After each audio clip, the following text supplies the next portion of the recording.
2 రోజుల్లో మంచి ముహూర్తం ఉంది. అమ్మాయికి అబ్బాయికి నిశ్చితార్థం చేయాలని డిసైడ్ అయిపోయాం.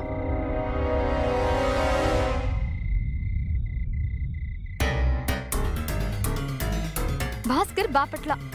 ఆ పేరంటేనే నాకు నచ్చదు. నేను నచ్చానని పెళ్లి చేసుకుంటానని చెప్పాడు. త్వరలోనే ఎంగేజ్మెంట్ అట. అమెరికా కూడా తీసుకెళ్లిపోతాడట. బోడి సంబంధం ఎవరికి కావాలి? ఇంట్లో వాళ్ళకి కావాలి. నిన్ను వదిలించుకోవడానికి ₹1,00,00,000 కట్నం కూడా ఇస్తున్నారు. ఇచ్చుకొని నాకే. నేను మాత్రం భరణినే పెళ్లి చేసుకుంటాను. ఈ వారంలో భాస్కర్తో నిశ్చితార్థం జరుగుతుంటే భరణితో పెళ్ళంటావేంటి? ఎంగేజ్మెంట్ అయిపోతే సగం పెళ్ళైనట్టే. పోనీ నాకు భరణి అంటే ఇష్టం అని చెప్పేస్తే చంపేస్తాను. ఓ పంచే, డైరెక్ట్ గా చెప్పకుండా ఇండైరెక్ట్ గా నీకు భరణి మీదుండే ప్రేమ భాస్కర్కి తెలిసేలా చెయ్యి. నన్ను చూస్తేనే భరణి పారిపోతున్నాడు. ఇక మేమిద్దరం దగ్గరుండడం భాస్కర్ చూస్తాడా? చూసేలా చెయ్యాలి. నీకు భరణి అంటే ఇష్టమని తెలిస్తే భాస్కర్ మనసు విరిగిపోతుంది. నీ మీదుండే ఇష్టం చచ్చిపోతుంది. గొడవలైపోతాయేమో పిన్ని. అది రివర్స్ అయ్యి నా ప్రేమకు నేనే ఎసరు పెట్టేసుకుంటానేమో. నిశ్చితార్థానికి ముందే నువ్వు భరణిని ప్రేమిస్తున్నావని, పెళ్లి చేసుకోవాలనుకుంటున్నావని భాస్కర్ కనిపెట్టినా చాలు. ఏదో ఒక వంక చెప్పి ఈ సంబంధాన్ని క్యాన్సిల్ చేసుకుంటాడు. ఒక్కసారి మగపెళ్లి వాళ్ళకి సాకు దొరికితే చాలు, వాళ్ళు మళ్ళీ కనపడరు. ఏదైనా ఐడియా ఉంటే చెప్పు పిన్ని. ఆలోచించు. రేపు మేమందరం నిశ్చితార్థం బట్టలు కొనడానికి వెళ్తున్నాం. భాస్కర్ కూడా అక్కడికొస్తాడు. నీకు బట్టలు పెట్టి కోడలుగా కుంకుమ పెట్టాలన్న వాళ్ళ ఆశల మీద నీళ్లు చల్లాలంటే నువ్వు ఏదో ఒకటి చెయ్యాలి. అది చూసి భాస్కర్ నీ మొహం కూడా చూడనని వెళ్ళిపోవాలి. నేనేం చేయాలనుకున్నా ఆ వల్లి పిల్లి అడ్డుపడుతోంది కదా పిన్ని. దానికి కూడా షాపింగ్కి తీసుకెళ్తే చచ్చినట్టు మా దగ్గరే పడుంటుంది. అవును, వల్లి పిల్లిని మీరు తీసుకెళ్ళండి పిన్ని. మిగతా ఆట నేను ఆడతాను. ఈడు జోడుగా ఉండే నన్ను భరణిని చూసి ఆ అమెరికా భాస్కర్ అవాక్కవ్వాలి. అది జరిగేలా నేను చూసుకుంటాను. అలా అవ్వాలంటే ప్లాన్ అమలు చెయ్యాలి. నువ్వు చేస్తావు, సంబంధం చెడగొడతావు.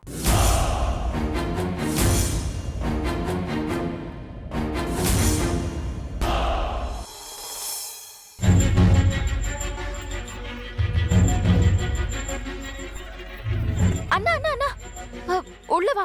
ఎనాచి ఏమైంది? మాట్లాడకుండా రా. ఉళ్ళవా?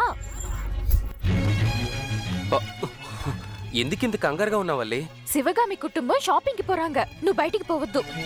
వాళ్ళు షాపింగ్కి వెళ్తే నన్ను బయటికి పోవద్దంటావేంటి? నీ మంచికే చెప్తున్నానన్నా. ఆ టిప్పు తలనొప్పి ఎప్పుడు ఏ రూపంలో వచ్చి పడుతుందో తెలియదు. టిప్పు షాపింగ్కి పోదా? ఎందుకు పోదు? పోతుంది. కానీ దాని ధ్యాస అంతా నీ మీదే ఉంటుంది. భాస్కర్ గారు అమెరికా నుంచి వస్తూ బహుమతి తీసుకొచ్చేస్తూ ఉంటే మతిపోయిన దానిలాగా నిన్ను చూసి లైన్ వేస్తూ ఉండిపోయింది.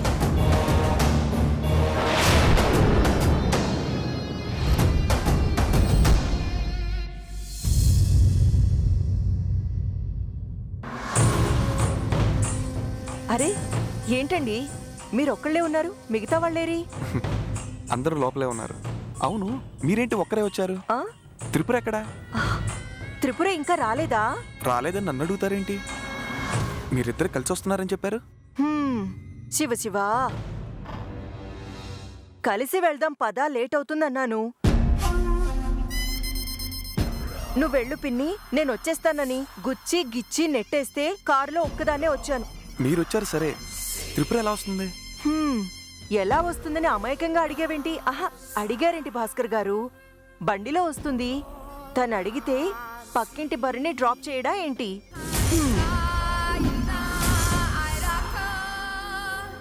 Close friend. క్లోజ్ అంటే బాగా క్లోజ్లే. బండి మీద ముందు సీటుకి వెనక సీటుకి ఎంత గ్యాప్ ఉంటుంది? చిటికిన వేలంతా. ఈ వేలు పట్టుకోవాలని మీరెదురు చూస్తున్నారని త్రిపురకి తెలిసినా భరణి చేయి పట్టుకొని మరి షాపింగ్ కాంప్లెక్స్ దగ్గర నన్ను దిగబెట్టు అని గోముగా అడిగిందంటే ఏ మగాడి నరాలు జివ్వుమనో చెప్పండి.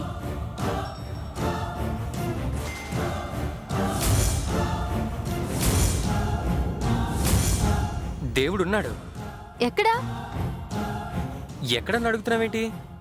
అదే బస్ స్టాప్ లో వెయిట్ చేస్తున్నాడేమో, వెళ్తూ వెళ్తూ పలకరించిపోవాలేమో అని అడిగాను. నేను అలా అనలేదు. దేవుడనేవాడు ఉన్నాడు, లేకపోతే సడన్ గా నీకింత మంచి బుద్ధి ఎలా పుట్టిస్తాడు చెప్పు? ఇలా కుదురుగా ఉంటే ఎంత బాగుంటుందో తెలుసా? ఏం బాగుంటుందో ఏమో. ఏ రోజు ఈ డ్రెస్ లో బాగున్నావు త్రిపుర అని చెప్పిందే లేదు.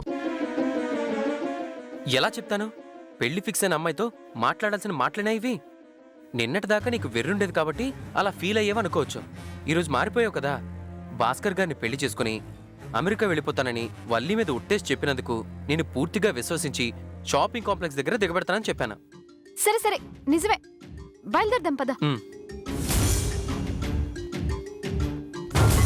ఓ, నీకు సిగరెట్ తాగే అలవాటు కూడా ఉందా? అంతేలే, అమెరికాలో చలేస్తే కూడా మందు తాగుతారు, ఇండియాలో గిలేస్తే తాగుతారు. ఇవి రెండూ కాకుండా మనసు ముక్కలైనప్పుడు తాగుతుంటారు. ఈ రాత్రికి నువ్వు గ్లాస్ ఎత్తినా ఆశ్చర్యపోనక్కర్లేదు. త్రిపుర ఖచ్చితంగా భరణి బండి మీద వస్తుందా? బాయ్ ఫ్రెండ్ బండి మీద కాకపోతే ఇంకెవరి బండి మీద వస్తుందయ్యా? అయినా పెళ్లి ఖాయమయ్యాక ఇలాంటి పిచ్చి పనులు చేయకూడదు. అసలు నీలాంటి ఒడ్డు పడుకున్న మగాడు మొగుడిగా వస్తున్నప్పుడు అది ఇంకొకటితో రావడం ఏంటి చండాలంగా?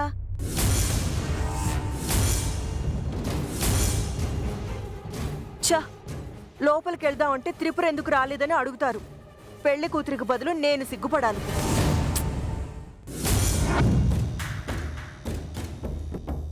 మీ చెల్లి వల్లి అంటే నీకు ప్రేమ?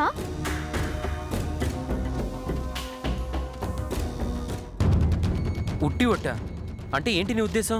మాట మార్చనులేవయ్యా. నువ్వేం కంగారు పడకు. నువ్వు వణుకుతున్నావో నీ బండి వణుకుతుందో అర్థమే కాదు. నువ్వు ఎప్పుడు ఎలా ఉంటావో నీకే తెలీదు. ఇన్నాళ్ళు మగ్గుపట్టి పట్టి మా ఇంటి పెంకులుడేలా చేశావు. నీ వల్ల మేం ఎక్కడ ఇల్లు ఖాళీ చేయాల్సి వస్తుందా అని ఒక చేత్తో గుండెని పట్టుకుని ఇంకో చేత్తో పనులు చేసుకునేవాణ్ణి. ఇప్పుడు ఓకే కదా, పదవోయ్.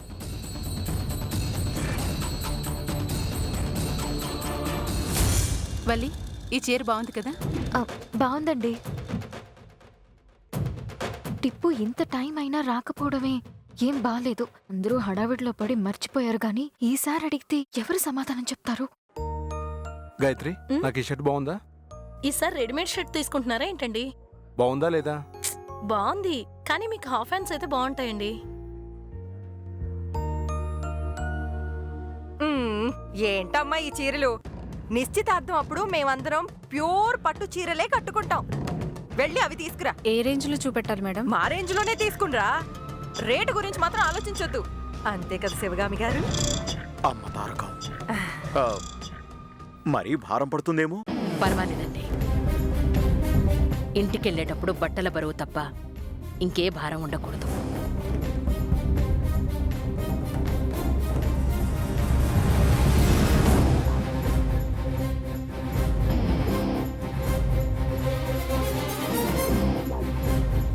వల్లి, నీకు ఈ కలర్ అంటే ఇష్టమేనా?